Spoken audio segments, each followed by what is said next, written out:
Hello, little screamers. What's up? Welcome back to our channel, Scream in Style.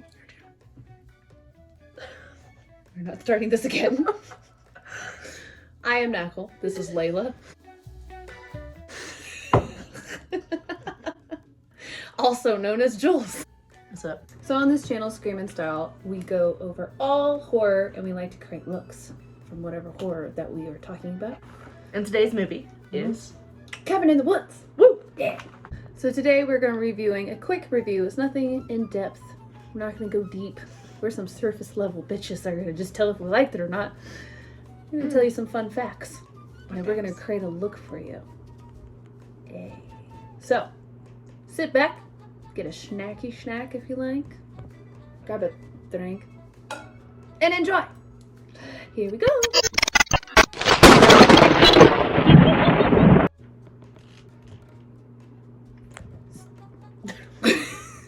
What is it? What's in there? Turn. Oh, You don't see it? you don't like it? I mean, it's just there. It's my pull string. You pull it and I say something like Woody. Like a snake in my butt. So with this movie, Cabin in the Woods came out in 2011 and it was directed by Drew Goddard, produced by Joss Whedon. No, I did not pronounce it right. But you might know him from Buffy the Vampire Slayer, Angel, Firefly, MCU Universe, to name a few. And this movie stars good old Thor and Shaggy. That was Thor. It was Thor. Oh my god, it was. A young A Thor. really young Thor. Thor.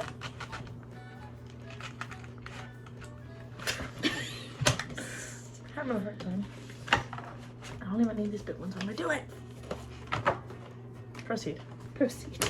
So if you haven't seen this movie already, I'm pretty sure the majority of people have. You either hate it or you love it. So just to give a quick little synopsis if you haven't, and yes, there will be spoilers more than likely, we'll see how it goes. It's just 5 college friends going off into the woods for a cabin in the weekend. But then, zombies come, and they try to survive. But little do they know, 2 scientists are manipulating these ghoulish goings-on. Even as the body count rises, there is yet more work. That's not right. But even as the body count rises, there is yet more at work than meets the eye. There's a lot more going behind that emerald curtain, you know what I mean? You know what I mean?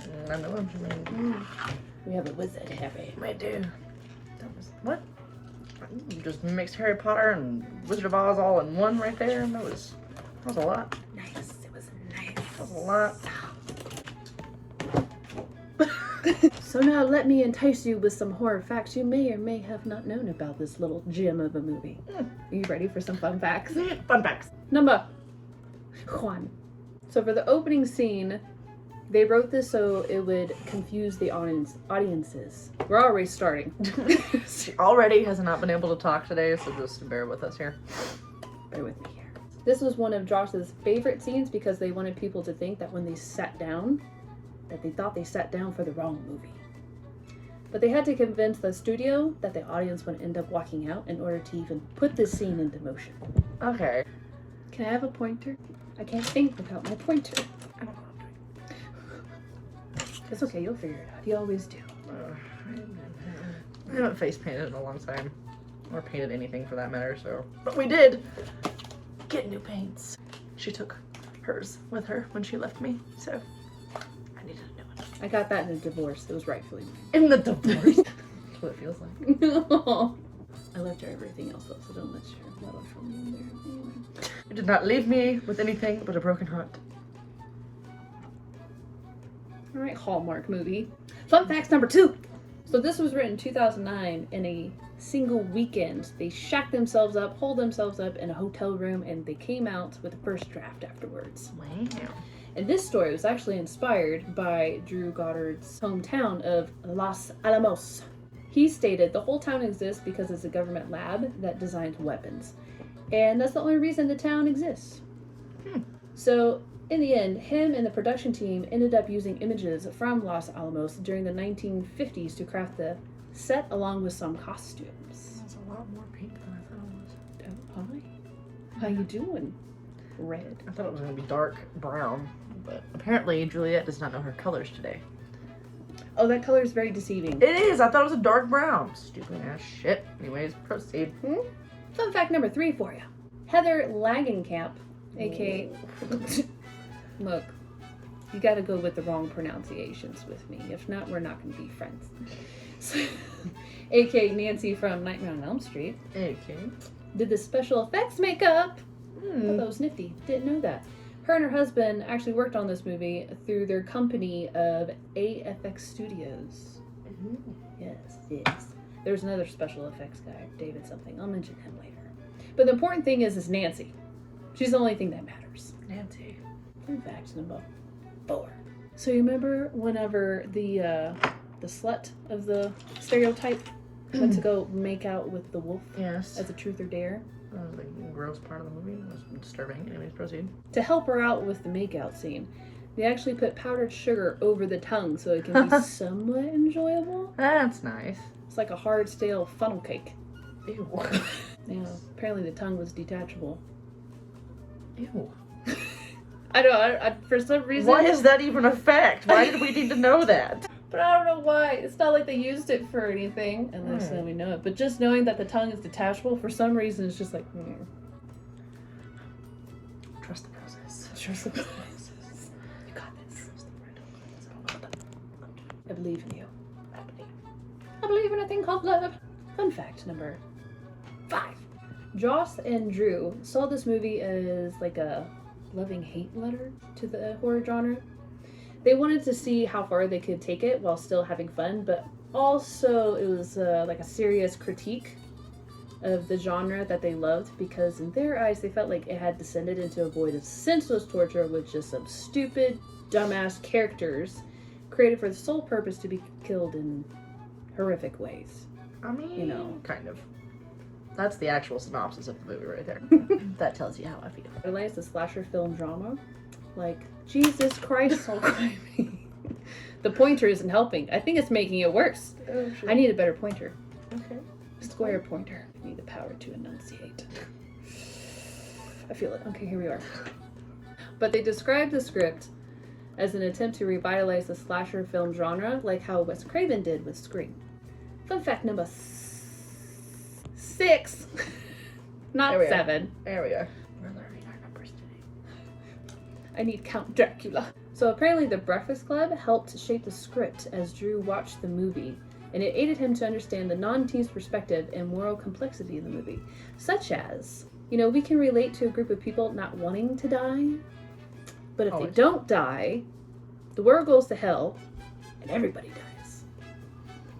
It's hard. This is... Don't look at it, just keep going. Fun fact number 7. There we go.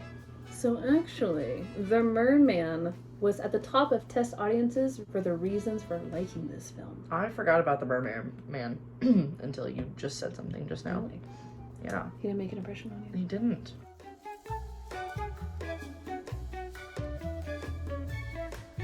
Probably because I couldn't watch that part. Oh yeah, that was a particularly gory part. And it turns out this monster... Like the monsters. She's got cheese on the brain. Got Rob Zombie monsters on the brain. It invaded my head. That's a bad thing. I was thinking monster cheese.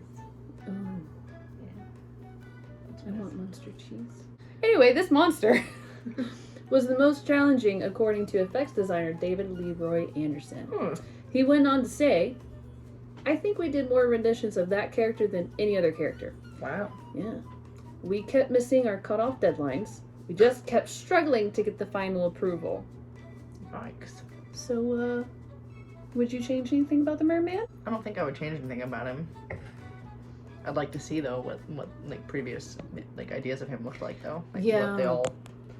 That would be kind of cool. Fun fact number 8. There was almost a Left 4 Dead story tying in. Do we remember this drinking game, everybody? Every time she messes up, you take a drink. You really should be the one talking, me painting. Literally, these roles should be reversed. But the video game Left 4 Dead, it was supposed to be a tie-in. And there are actual several characters.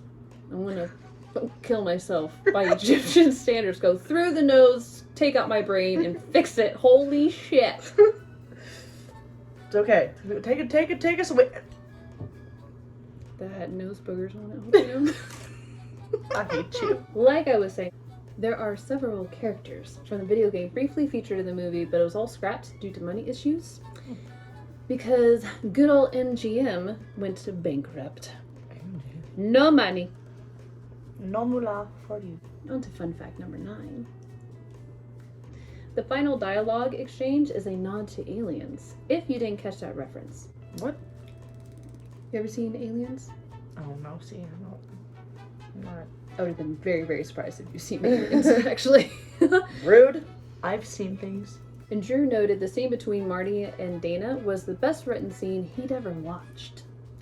Josh actually wrote it and said it was a version of "You Always Were an Asshole, Gorman," from the sequel of Ridley Scott's celebrated film. And yeah, there are others who didn't need that to be confirmed, especially when you have hello, Sigourney Weaver, the star of the Alien franchise, herself performing it, but I won't be ashamed to sit here and, like I said earlier, I didn't catch that reference, but now I really want to go back and rewatch it, and then rewatch Aliens. Just cause. And on to fun facts number 10. Fucking 10. So some of the references, if you spotted them, are, so the Hell Lords are inspired from Hellraiser. Yeah. One of my favorite films. The alien beast from Alien. The killer clown from It. And fans have speculated that Kevin is a nod to the character of the same name from Sin City.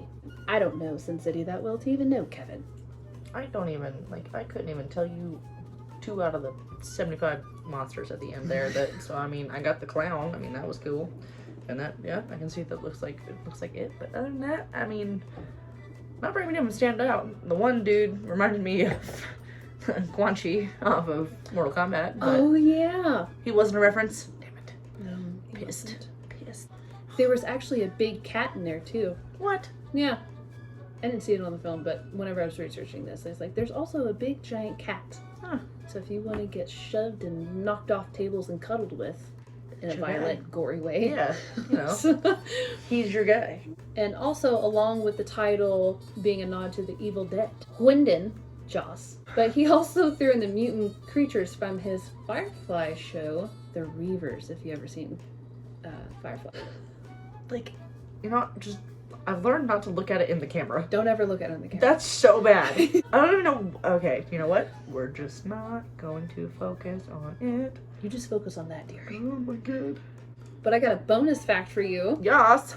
So this was actually an early project for good old Chris Hemsworth, as this film helped him actually into bigger films such as the MC Universe. Huh? Okay. So after MGM saw his performance in this film, they hired him to do the remake of Red Dawn, and Josh ended up choosing him to play Thor and encouraged Marvel to audition him again. So if you thought Cabin in the Woods came after Thor, you'd be surprised to know the actual timeline of these movies, because Thor first, and then I believe it was Red Dawn, and then Cabin in the Woods. Oh. Yes. And another little bonus whammy for you that I was surprised to see. Fans actually theorize that his character was the true villain of the whole story. What? Yeah.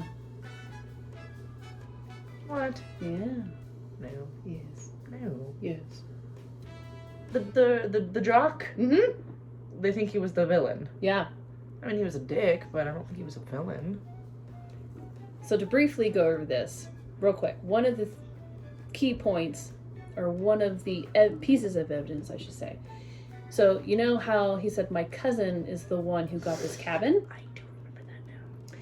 And then his girlfriend, pretty sure, was the one who said, I'm pretty sure he doesn't even have a cousin. Yes, I remember that now.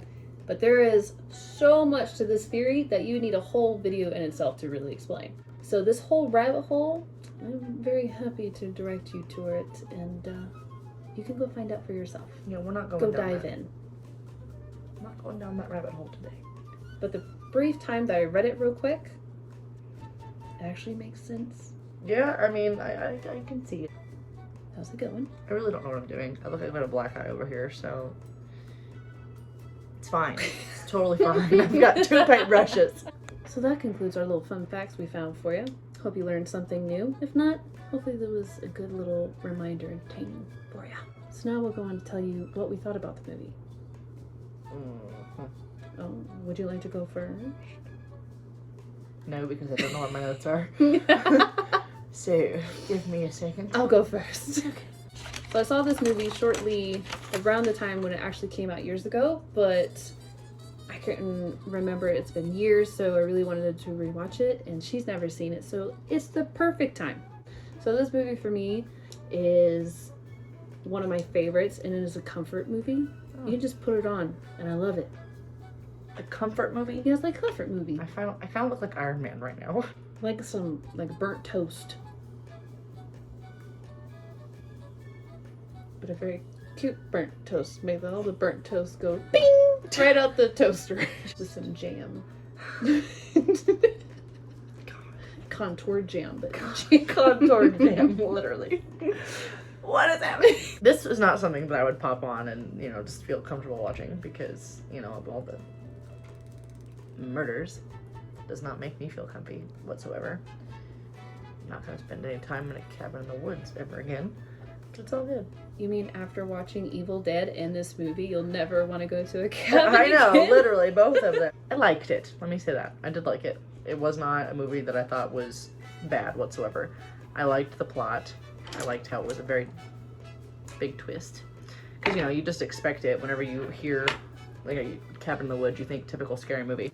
It was too gory for my taste. I mean, I couldn't watch parts of it because just the torture shit. I don't like, and that's what it was. I mean, people just getting fucking tortured, especially at the end with the chick, like the virgin in the movie. Like, everybody's like, cheers, yeah, we just won. Everybody's dead except for the virgin. She can live, whatever, it's fine. But oh my god, he took his time. he took with his her. time. That was some WWE shit. Like, they're all like, all you see is like them in like the break room or wherever they're at, and they're like having a party, and on the back screens you just see her like fly around, yeah, getting her ass kicked. I'm like, okay. So whenever they, like, it starts off with the scientists, and you find out that they're like plotting against these teenagers, you're like, oh shit, this is like a game. It reminded me of the Hunger Games. Ooh, so if we're doing Hunger Games, like PETA would probably be Shaggy. Yes. Who would be Katniss? I mean, I don't think there was a Katniss in this movie. Nobody's pretty badass. Everybody was. Virgin was pretty good. She was. She was too bad. Wasn't too bad. She did answer the moral complexity of, well, we should die to save the world. Well, she was gonna kill Shaggy. Well, yeah, she had to kill everybody Yeah. But she in order to save the world. I was like, oh shit. I literally thought she was gonna kill him. I think she was going to. Why didn't she? What happened? Wolfie boy. Yeah, she did get attacked. And then he saved her. Yeah. I was like, oh. But it wouldn't have mattered. I mean, he was supposed to die. But then neither one of them did. And then the movie just ended. And you're like, okay. Oh no, everybody died. The gods came up. Everybody died. But it doesn't show that. The hand came up from the ground. Everybody died. The world died. You don't know that, though. You do know that, You don't though. know it, though. You don't know it. Yes, I saw the hand. I forgot about that. This ain't no Carrie shit where it's just hand and nothing happens. Bitches be dying everywhere. Well, then... Everybody's food. Why you gotta say it like that? Because it's true. But I will say, I do love all the nods to the references within the movie, because it's almost like going down memory lane of iconic horror history. And for me, that was really fun and actually created a sense of nostalgia that you would never really think you would. That's not the feeling you would think you would get from this movie at all. Nostalgia. Yeah. But I did. I felt it. It warmed my little fuzzy heart. Thanks. Thanks. Why? What? God bless America. What did you do? Land of the fucking free. I need a moment. Crisis averted. Fix the eyebrow. What was your question? There's always a, like, sex scene in the fucking woods or in Like, the boys are always gonna, why? Why is that always a part of horror movies? Like, they do it in the woods, and then it's like, you know, if you weren't fucking, then you might have escaped the killer because, you know, your asses would have been distracted. What's the legit reasoning behind it? Why? Well, answer me.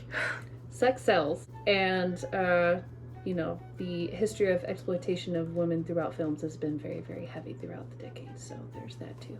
True. I mean, we won't have to get into it. I'm just like, but it's always on my mind every time. I'm just like, are we ever gonna watch a movie that doesn't have a fucking sex scene or boobs? Nope. It'd be different if the sex scenes had a purpose. If it served a purpose to the plot or the character development or something, that would be great. But no, it's lame. So are those men with grubby little hands and little flatulent dick holders. I'll stop talking now. I'm getting heated. Well, fucking twat wallers.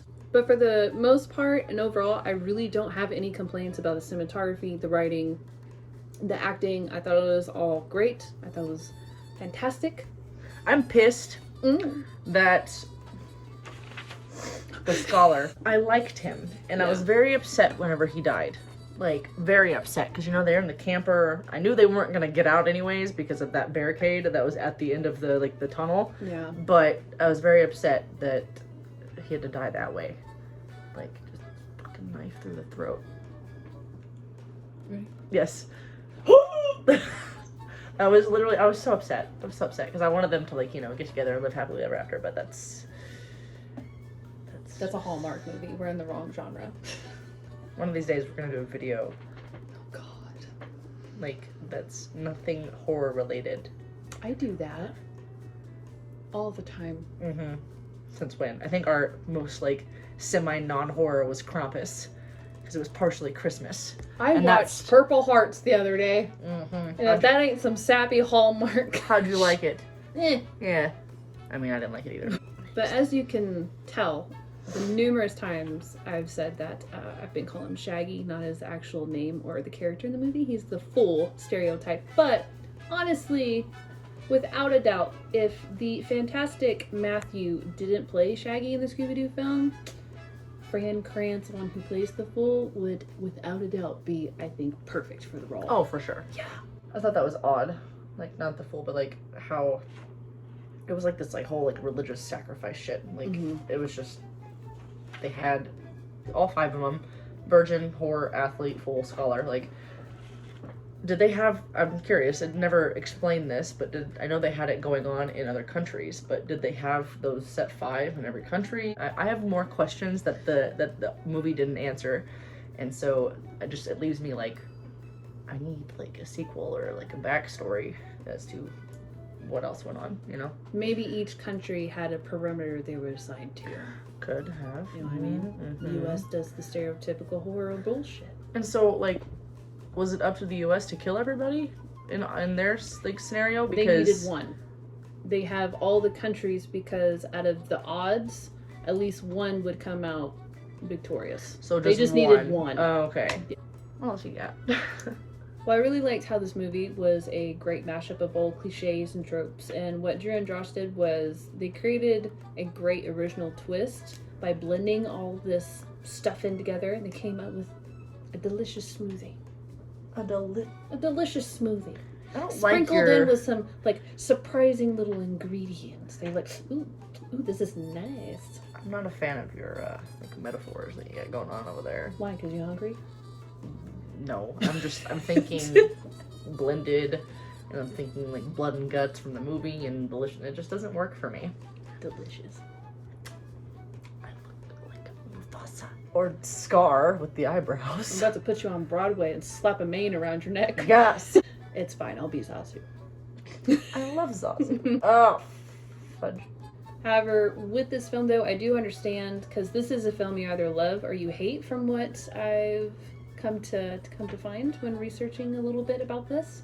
Because if someone does take this movie as, this is a horror movie, and I expect great scares, suspense, all that stuff, you're not going to get it, because that's not what this movie is about. It's satire, it's parody, but it's putting a twist on it. You can't take it seriously, because if you do, you treat it as such, then yeah, this movie's predictable.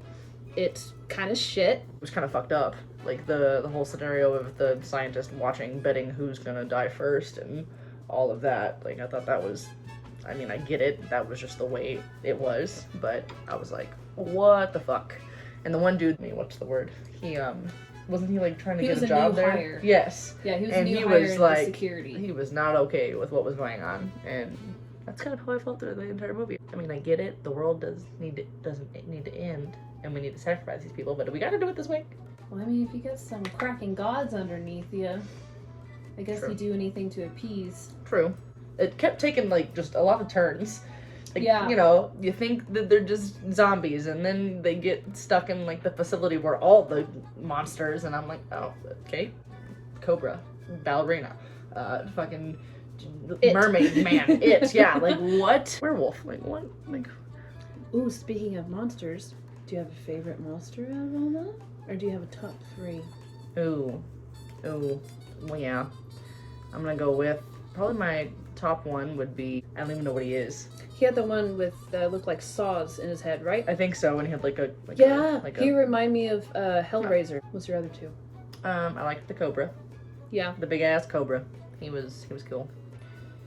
And then like there was like a dragon Bat. that thing. Yeah. That Yes. was one of my favorites too. He was so cute. What about you? You got top 3 monsters you like? Oh, well, definitely the ballerina Okay. with her giant teeth face.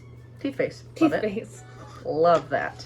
I really wanted, now that I know that they had a giant cat, I really wanted to see the giant cat. I know, I want to go back and see it. So just because I know it's there, it's number 2. Ooh. Yeah. Okay. Ooh, and the third, it's probably gonna be the one who reminded me of Hellraiser. Yes. Yeah, I liked him too. the werewolf is cool. The werewolf is a classic. You cannot not like Right. the werewolf, but I would say those are probably my top 3. So guys, she's gonna finish up her makeup, and then we're gonna finish up mine. So enjoy these makeup looks.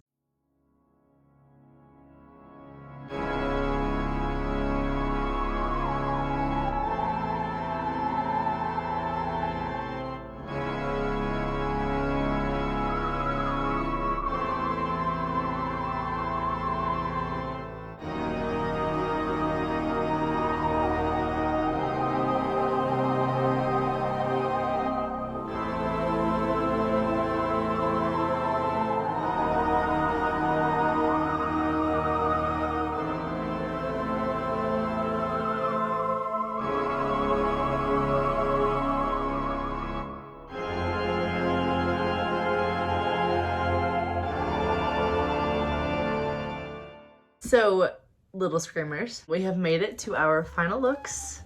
Miss Knackle here is your ballerina. You see at the end? Bitches, Has her teeth. Yeah, pretty much. So I did a prettier take on the Cobra. Thank you for tuning in. If you liked our content, hit that notification bell. Dang, dang. And we'll see you in the next video. Bye-bye. Bye.